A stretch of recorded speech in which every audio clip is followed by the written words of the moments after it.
Hey kiddos, this is our last class meeting for however many of you stragglers are remaining and still kind of viewing my videos and doing your work. Today's a final review. It's Monday actually. I'm actually going to send this out tonight to give you kids some extra time to work on your final exam. So we're going to basically cover the homework problem that I gave you last week.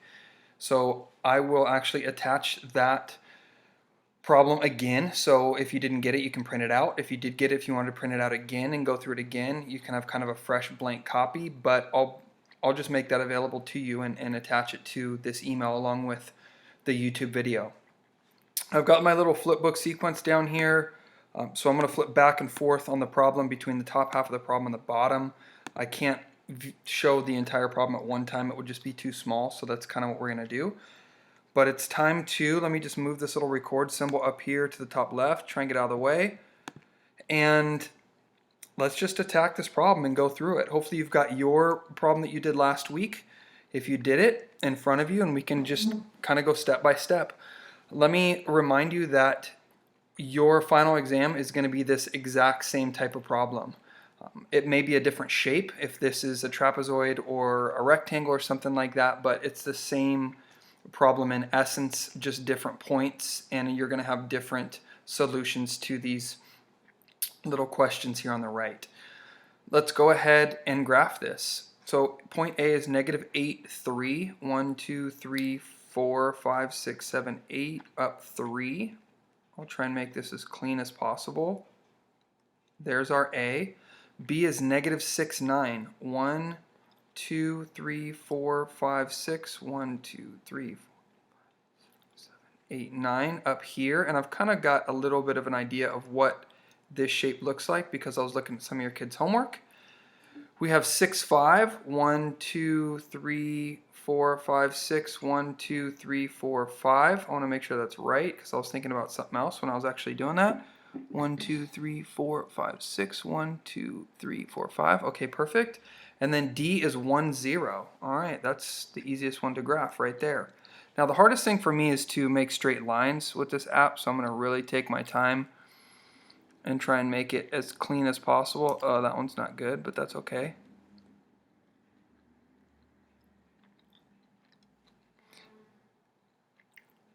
Now right off the bat, you should have some sort of inclination of what this figure is.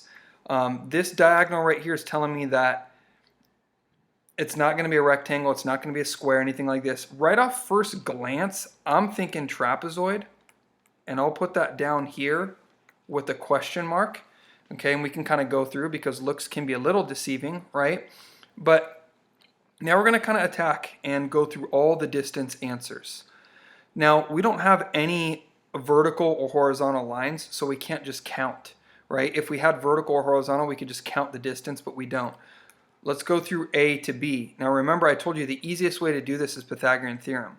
So I'm going to go up 1, 2, 3, 4, 5, 6, and I'm going to go over 1, 2. And I'll double check it because I like to do that. 1, 2, 3, 4, 5, 6 over 2. So this is 2, this is 6. And remember what we're doing here is we're doing 6 squared plus 2 squared equals c squared. In this case, 6 squared is 36. 2 squared is 4 equals c squared. 36 plus 4 is 40. So typically this is the square root of 40. Now if you're a beast and you know how to reduce these radicals like I've showed you, okay, I think our answer in simplest form would be 2 root 10. Now remember, if you don't know how to do that, you just break that down. 4 times 10, cross it out. This guy's 2 times 2, cross it out. This guy's 2 times 5. How many pairs? There's a pair of 2's that goes on the outside. Leftovers get multiplied. 2 root 10. That was a quick little review right there. I'm not going to show that every time because remember, I kind of have limited space, and I might actually just erase that now. If you need to copy it down, just go back in the video so you can copy it, but I need my space. Now we're moving on over here to BC. From B to C. So let's see what's going on here. 1, 2, 3, 4, 5, 6, 7, 8, 9, 10, 11, 12. and down 1, 2, 3, 4. So remember, it's a 12 squared plus 4 squared equals c squared. 12 squared plus 4 squared equals c squared. Well, 144 plus 4 squared is 16 equals c squared, and this is looking like a pretty big number. 160, I believe. So if you want to, you can put square root of 160, and I won't be mad at you one bit. Okay, I'll give you full credit. And if you want a little bit of extra credit, we can break that down. It looks to me like 16 times 10, so 4 root 10. And I think that's right. I just did it in my head, and we're gonna say it's right. Now next, let's go over here. CD, from C to D, down 1, 2, 3, 4, 5 over 1, 2, 3, 4, 5. Okay, now 5 and 5. 5 squared plus 5 squared is going to be square root of 50. You could totally put square root of 50 here and it would be right. Or you could put 5 root 2. Okay, and the last one we have, you can make noise, it's okay. The last one we have, and where's my color swatch? I wish I had my color swatch to just give me some more colors, but I think I got rid of it to make space, is this guy right here from D to A. So we're going to go down 1, 2, 3 over 1, 2, 3, 4, 5, 6, 7, 8, 9, I believe. So 9 here, up 1, 2, 3. 3 squared plus 9 squared equals c squared. 9 plus 81 equals c squared. And this looks like square root of 90, which I would totally be cool with here. Or you could say 3 root 10. Fully simplified. Now, one thing we need to do here is just notice what's going on with the lengths of our sides. Remember, this guy is 2 root 10. What do we notice? Well, I notice right now that none of these are the same. Okay, none of them are congruent. Congruent means they're going to be the same. So let me switch my color here over to black. Okay, none of these side lengths are the same. None of them are congruent. You see where it says which sides are congruent, if any? Here you would put none. Okay, and this is kind of trippy because, you know, this tells you a lot. A rhombus, all the sides are congruent, right? A square, all the sides are congruent. A parallelogram, you have opposite sides that are congruent. Okay, we know that for a fact. What other shapes did we go over? You know, a kite, this doesn't look like a kite, but this tells you a lot about the side lengths. Okay, so let's go over to the slope. Now the great thing about the slope is that this little rise over run thing that we did here gives us a lot. Okay, remember, I like working on my slope from left to right. I really do. So I go from A to B here. All right, rise over run. Rise over run. Okay, if you're going down, if you're going up, it's positive. If you're going down, it's negative. And we're always running to the right, so we're going to keep that number positive on the bottom. So from A to B, we're going up 6 over 2. Up 6 over 2. So that reduces to 3 over 1, or 3. Okay, from B to C. From B to C. Well, remember, this guy, we've got to go down. My rise over run is, see how this is a 4 here? We've got to go down 4 over 12. Down 4 over 12. So that reduces to negative 1 over 3. Okay, CD. Well, I'm actually going to go from D to C because I'm going left to right. Up 5 over 5. Okay, up 5 over 5. Well, 5 over 5 is 1, or 1 over 1. DA. Well, from D to A, I'm actually going to go A to D because that's left to right, like I told you. So I'm going down 3, right 9. Down 3, right 9, which means this guy is negative 1 over 3. Now, you should make a connection here, and the connection is that these two are the same. If they're the same, that means in regards to slope, they're parallel. Which sides are parallel, if any? Well, guess what? BC is parallel to DA. Okay? BC is parallel to DA. So I'm actually going to mark that. These guys are parallel. Okay, now if these other guys over here were parallel, we'd have a parallelogram. Okay, but I'm going to tell you right now, any shape that has one pair of parallel sides and the other guys aren't is a trapezoid. So I'm telling myself right now, this is correct. Okay, which sides are perpendicular? Well, remember, for perpendicular, they need to have opposite reciprocals. Okay, opposite reciprocals. What does that mean? Well, that means one side would have to be like 3/4, and the other guys would have to have the opposite sign and flipped, -4/3. Do we have any of that? Do we have any of that here? Do we have any of that? Well, isn't this guy 3/1? He is 3/1. And this guy's -1/3. So can you make that connection that these guys are flipped, 3/1 and 1/3, and this guy's positive and this guy's negative? So technically, look, this guy's perpendicular to this guy, and this guy's perpendicular to this guy. So AB is perpendicular, right, to BC and DA. So that means this guy's a right angle, and this guy's a right angle. Okay, that's clearing it up, and it actually looks like that in my graph. So which sides are perpendicular, if any? So you would say AB and BC are perpendicular. And then you could say AB and what's the other guy? DA are perpendicular. Okay? Looking good so far. I know it's a lot. There's a lot going on here in this picture, but that's what's going to happen. It's harder for me than it is for you because you have an eraser. But now let's see what's going on. Which sides are perpendicular, if any? Which sides are perpendicular? Oh, it's the same question. I just cropped it twice. Are you okay? Mm-hmm. Okay. So we just answered that question. Now it says diagonal slope. Diagonal slopes. Well, let's go back up here. Let's look at the diagonals and see what's going on with the slopes. So diagonal slope, we're going to go, this is a diagonal. Okay, and this guy right here is a diagonal.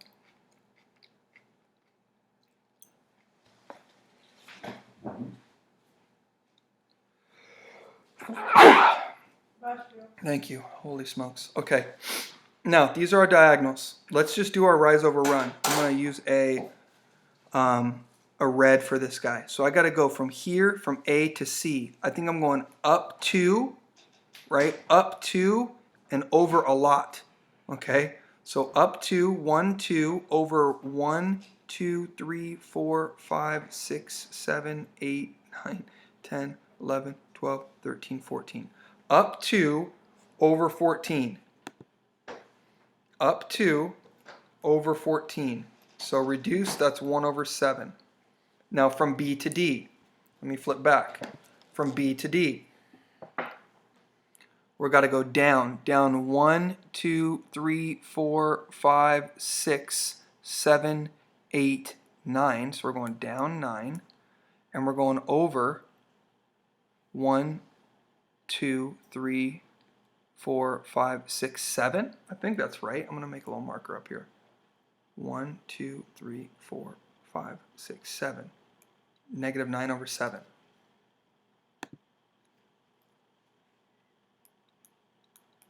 Okay, are these guys perpendicular? Are they opposite reciprocals to each other? No, they're not. Okay, now the diagonal length, okay, and I'm going to show you something. You actually get to use these values here. You can say 2 squared plus 14 squared equals c squared, right? And it's the same thing if you were to count. You could just say, hey, 9 squared plus 7 squared equals c squared. These are going to be some big numbers. I think 14 squared is 196 plus 4 is 198. I'm going to leave it like that just for fun. And 9 squared is 81. 7 squared is 49. 120, 130. Okay. Are these guys congruent? Are they the same? No. And lastly, it asks you for the midpoint of each diagonal. Now, sometimes you can just look and see where the midpoint of the diagonal is. Okay, this diagonal and this diagonal, what are you thinking? Does it look like the midpoint? I mean, if you had a ruler, it'd be super clean and easy. But right here, it's looking like, for me, right there. So I'm thinking -1, -2, up 1, 2, 3, 4. That could be right or could be wrong. But let me show you how to do this the best way, the diagonal between B and D, there's B and there's D. You take the x value, you add them, and divide by 2. So what's negative 6 plus 1, that's negative 5 divided by 2 is negative 2.5. Because we did the midpoint equation in class, right? It's x1 plus x2 divided by 2 and y1 plus y2 divided by 2. So if you want the exact numbers, that's what you got to do. And then you take the y's. Okay, what's 9 plus 0? 9 divided by 2 is 4.5. So technically the midpoint here is negative 2.5, 4.5.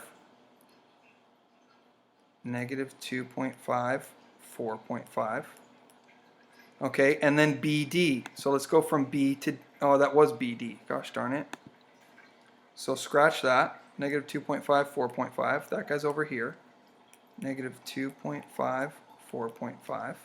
And let's look at AC, from A to C. So we're going to take our A here, our A point, and our C point, and let's do the same thing. Let's look at our x's. Add them. What's negative 8 plus 6? That's negative 2 divided by 2 gives us negative 1. And let's look at the y values. 3 plus 5 is 8 divided by 2 is 4. Negative 1, 4.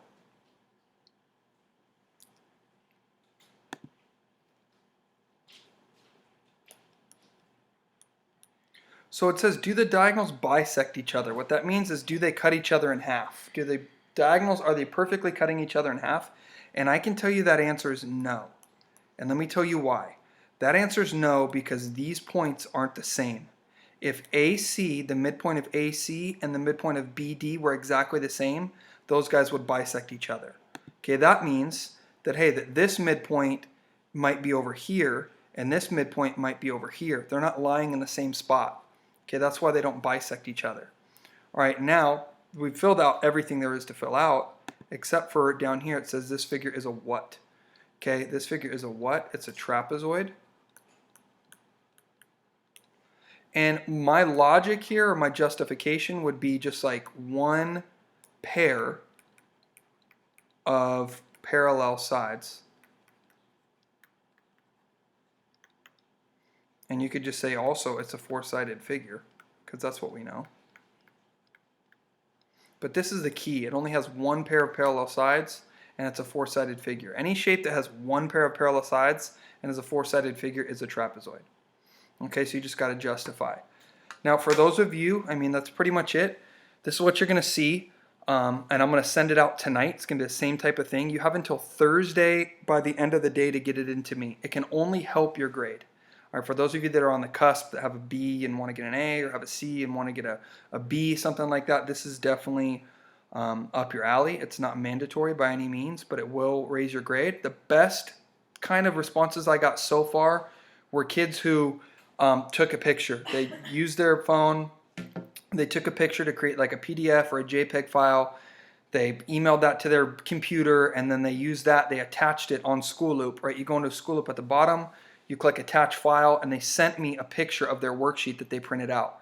Those were the cleanest and easiest things for me to grade, as opposed to the kids who had to kind of type in all the answers and just take their time doing that. So by Thursday, that's what I need from you.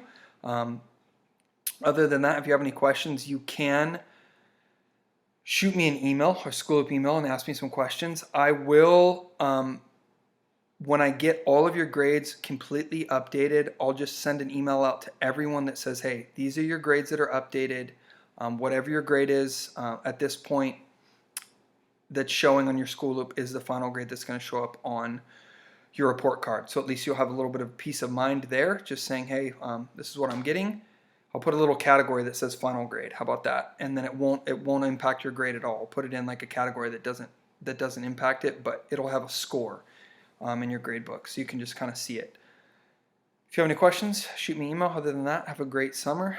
I'll see you guys next year.